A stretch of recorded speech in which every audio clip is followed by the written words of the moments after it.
All right, so get this. You know that report from the U.S. Copyright Office, the one about AI and digital replicas? Yeah. It's wild. We're talking about like AI generating images, videos, audio, so real it can make anyone say or do, well, anything. Right. Like imagine a new Drake track dropping, but it's AI Drake, not the real guy. Oh, yeah. Or you're on a video call and it's a colleague, but they're not even real, just a digital replica. Uh-huh. So that's what we're diving deep into today. Okay.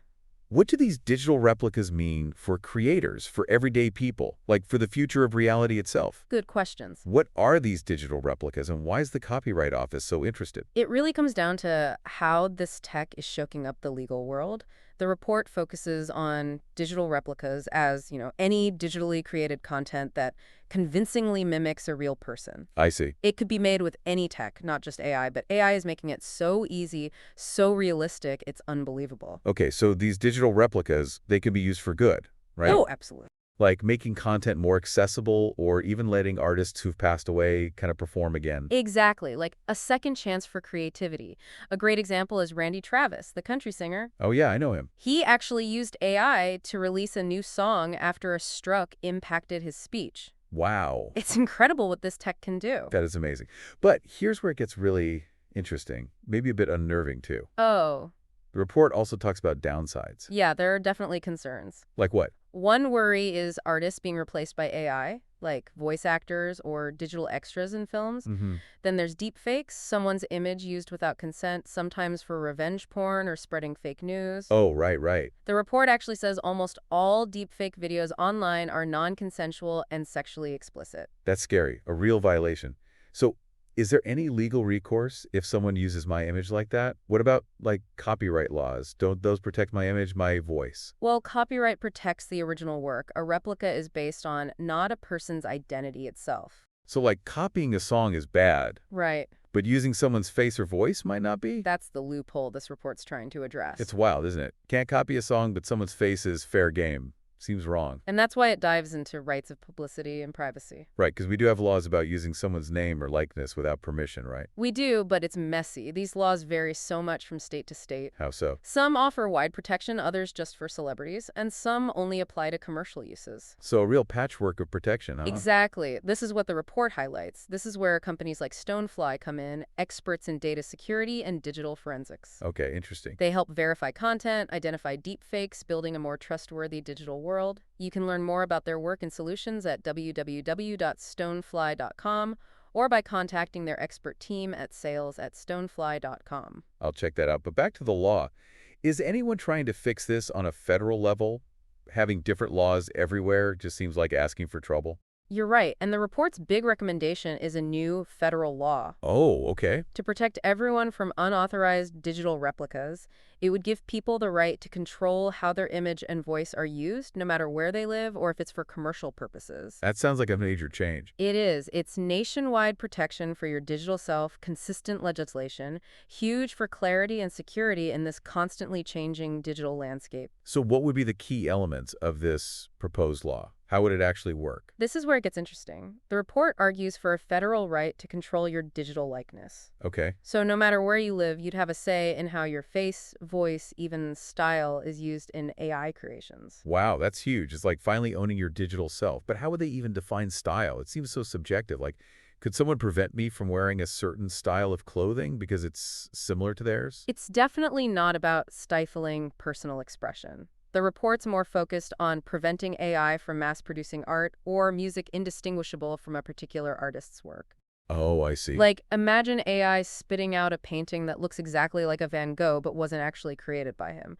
Or an AI-generated song that sounds just like Taylor Swift, but she had nothing to do with it. Okay, yeah, that makes more sense, protecting the artist's unique creative signature. But what about things like parodies or using AI for educational purposes? Wouldn't this law prevent those things too? That's a great question. The report acknowledges free speech needs protecting. Okay, good. They propose specific exemptions for parodies, news reporting, commentary. So it's about finding that balance, right? Exactly. Protecting individual rights while allowing for creativity and free expression. Right. It's complex. It sounds like it. For example, it suggests focusing on the distribution of unauthorized replicas, not the creation itself.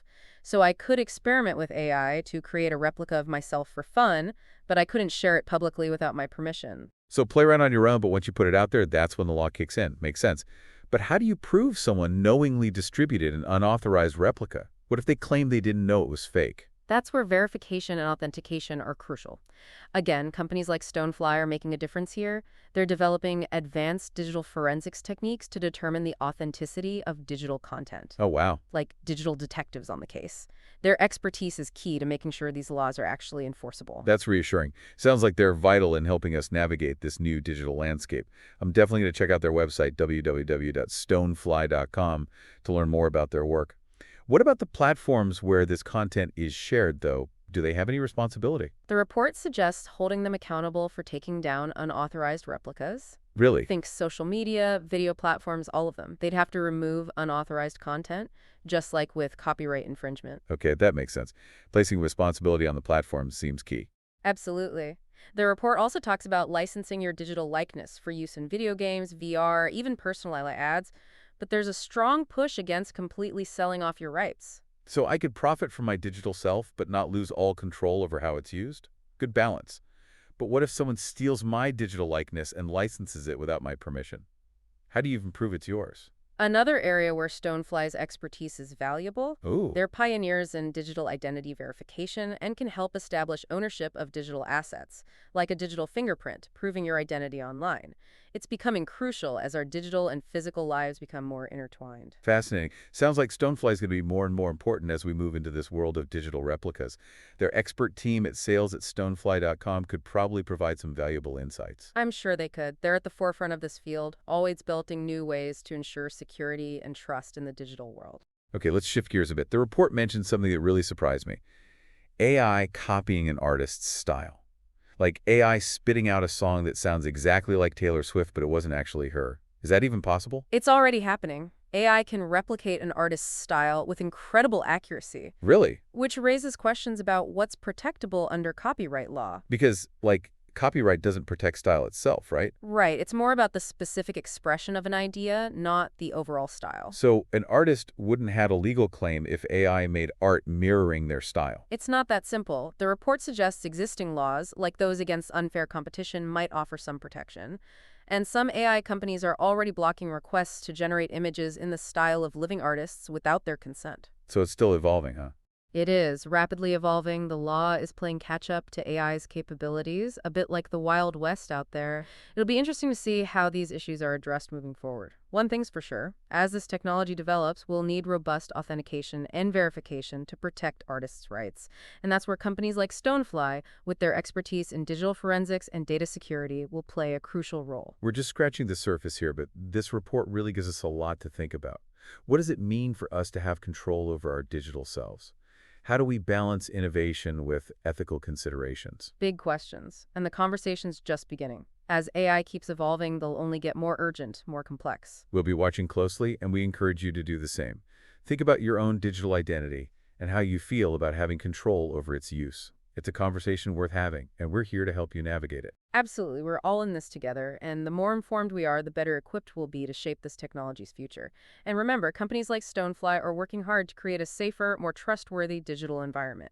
Be sure to check out their website at www.stonefly.com or reach out to their team at sales@stonefly.com to learn more about the important work they're doing. Well said. Now, before we jump into some real-world examples of how these issues are playing out, let's take a moment to thank our sponsor. This episode of The Deep Dive is brought to you by StoneFly, a leading provider of innovative data storage and cybersecurity solutions. In a world where digital information is more valuable than ever, StoneFly is committed to helping individuals and organizations protect their sensitive data. They offer a comprehensive suite of products and services, including backup and disaster recovery, data security, and cloud solutions. StoneFly understands the importance of data integrity and is dedicated to providing reliable and secure solutions. That's right. And did you know that StoneFly is a pioneer in digital forensics with their groundbreaking solutions? They can help recover lost or deleted data, even from damaged devices. They're like the digital detectives of the tech world, helping you uncover the truth and protect your valuable information. So if you're looking for a trusted partner to help you navigate the complexities of the digital world, look no further than StoneFly. Visit their website at www.stonefly.com or contact their expert team at sales@stonefly.com for a free consultation. StoneFly, your data, their priority. And now, back to our deep dive into the world of digital replicas. Welcome back to our deep dive into the world of digital replicas. Okay, so we've talked about what digital replicas are, why they're causing such a stir, and the potential legal changes on the horizon. But how is all this playing out in the real world? Are there any examples of these digital replica issues causing trouble, and how are the courts handling them? Well, let's jump right into a case that really sent shockwaves through the music industry. Remember that AI-generated song featuring what sounded like Drake and The Weeknd? Oh yeah, that one blew up online. I remember thinking it sounded incredibly real, and then finding out that neither artist had anything to do with it. Exactly. It sparked a huge debate about copyright infringement, artist rights, and the ethical implications of AI music. Universal Music Group, which represents both artists, quickly issued takedown notices claiming the song violated their artists' rights of publicity and copyright. So what happened? Did it end up in court? Was there a legal battle over it? The creators of the song ended up removing it from streaming platforms, so it didn't actually go to court, but it did raise some serious questions about how we define authorship and ownership in the age of AR. It's like the legal system is trying to catch up to this technology that's evolving at lightning speed. It's like trying to hit a moving target, right? The law is struggling to keep pace with the advancements in AI. This whole case really highlights the challenges courts face when trying to apply existing laws to this new technology. Precisely. And it's not just music that's grappling with this. There have been instances of AI-generated deepfake ads featuring celebrities without their consent. You're kidding. So we could see an AI-generated Tom Hanks endorsing a product he'd never actually use? That seems incredibly deceptive. It's already happened. There was a case where Tom Hanks spoke out against a dental plan ad that used an AI version of him without his permission. That's crazy. So what can people do if their likeness is used in a deepfake ad without their consent? It seems like such a violation. Right now, they can pursue legal action under state rights of publicity laws or potentially under the Lanham Act, which prohibits false endorsements. But as we discussed earlier, the current legal landscape is inconsistent, a patchwork of different laws from state to state. And it's incredibly difficult to prove who created a deep fake and what their intentions were. That's where the expertise of companies like StoneFly comes in. They're leaders in digital forensics and have developed sophisticated tools that can help track the origins of deepfakes and provide evidence that can be used in court. That makes sense. Having those kinds of forensic tools seems crucial in these cases. Absolutely. It's essential to have a way to trace these deepfakes back to their source and hold the creators accountable. And that's one of the reasons why the push for a federal law is so important. A clear federal law would make it much easier for individuals to protect their digital identities, regardless of where they live. It seems like a no-brainer. Why wouldn't we want to protect people from having their images and voices misused in this way? It just seems like common sense. It does. A federal law would provide much-needed clarity for creators, platforms, and the courts. It would also incentivize companies developing AI technology to prioritize ethical considerations and build safeguards into their systems. Okay, so we've talked about copyright concerns, rights of publicity, and the potential for false endorsements. We've also talked about the role that companies like StoneFly can play in helping to verify the authenticity of digital content and track down the creators of deepfakes. It's a lot to keep track of. It is, and we haven't even touched on the use of deepfakes in political campaigns, which is a whole other can of worms. Oh, right. That's terrifying. Imagine AI-generated videos of politicians saying or doing things they never actually did. It seems like it would be incredibly easy to manipulate voters with that kind of technology. The potential for manipulation and misinformation is huge, and the implications for democracy are deeply concerning. It's a nightmare scenario. Are there any efforts being made to regulate the use of deepfakes in political contexts? There are. Some states have passed laws requiring disclaimers on political ads that use AI-generated content. And there are federal bills under consideration that would make it illegal to distribute deceptive AI-generated media related to elections. But as you can imagine, regulating something like this is a complex issue, as it intersects with free speech rights. Of course, it's a delicate balance. We want to prevent the spread of harmful deepfakes, but we also don't want to stifle legitimate political speech. Exactly, and that's where education and awareness come in. The more people understand about AI and its capabilities, the better equipped they'll be to spot deepfakes and critically evaluate the information they encounter online. So it's not just about laws and regulations. It's also about empowering individuals to be savvy digital citizens. It's like digital literacy is becoming just as important as traditional literacy. I couldn't agree more. It's about equipping people with the tools and knowledge they need to navigate the digital world safely and responsibly.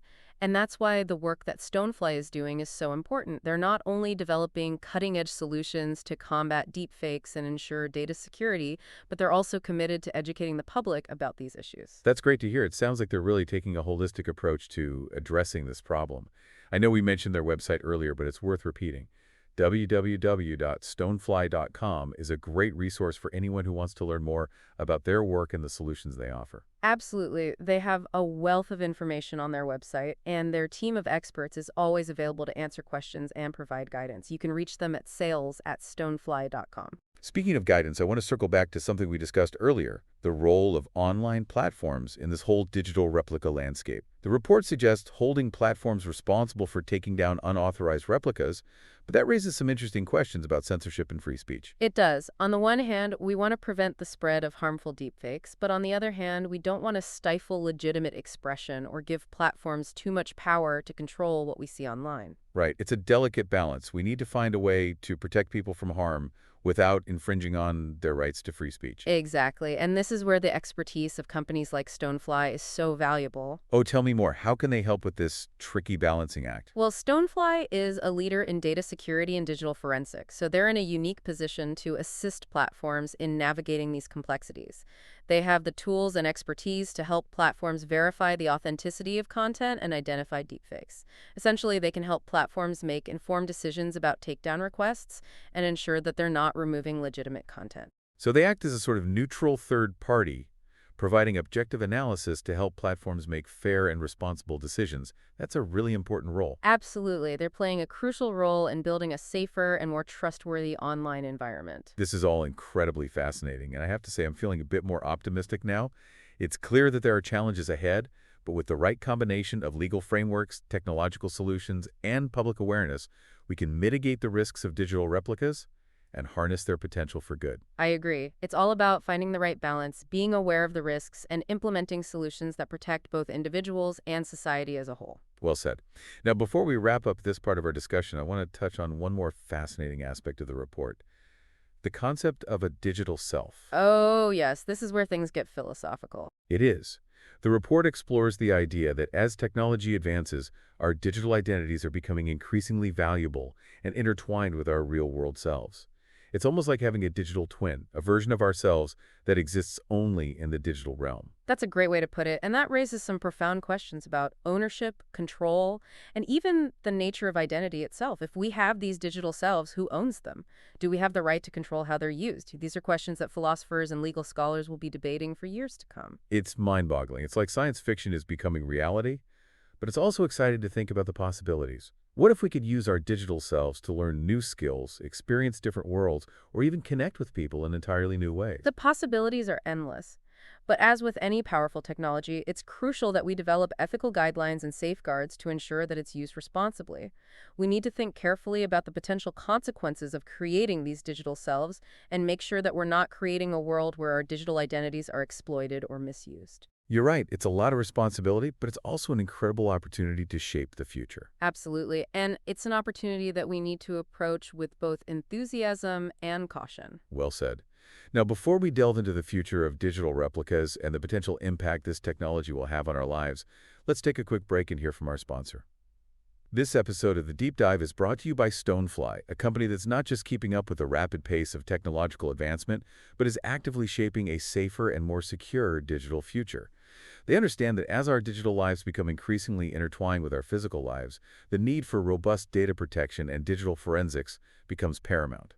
Their expertise in these areas is second to none, and their commitment to innovation is truly inspiring. They're not just talking about solutions, they're actively developing and implementing them, whether it's protecting your personal data from breaches, ensuring the integrity of digital evidence, or helping businesses navigate the complex world of digital compliance. StoneFly is a name you can trust. And the best part is they're incredibly accessible. Whether you're an individual looking to learn more about how to protect your digital self or a large organization seeking enterprise-level data security solutions, StoneFly has you covered. Visit their website at www.stonefly.com or reach out to their expert team at sales@stonefly.com. They're always happy to help. Now let's dive back into our exploration of the future of digital replicas and AI. Welcome back to The Deep Dive. All right, we've explored the present, the legal battles, the ethical quandaries, the real-world implications of these digital replicas. But now, let's look ahead. What's next?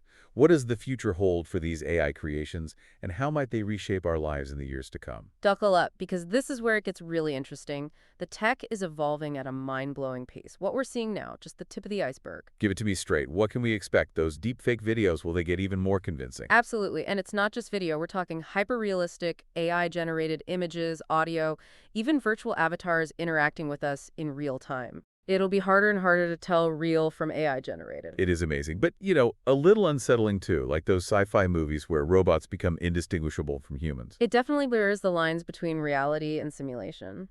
But along with the concerns, there's a ton of possibilities. Imagine, like, attending a virtual concert where a deceased musician performs live on stage, Oh, wow. or interacting with a digital replica of a historical figure. That'd be incredible, bringing history to life.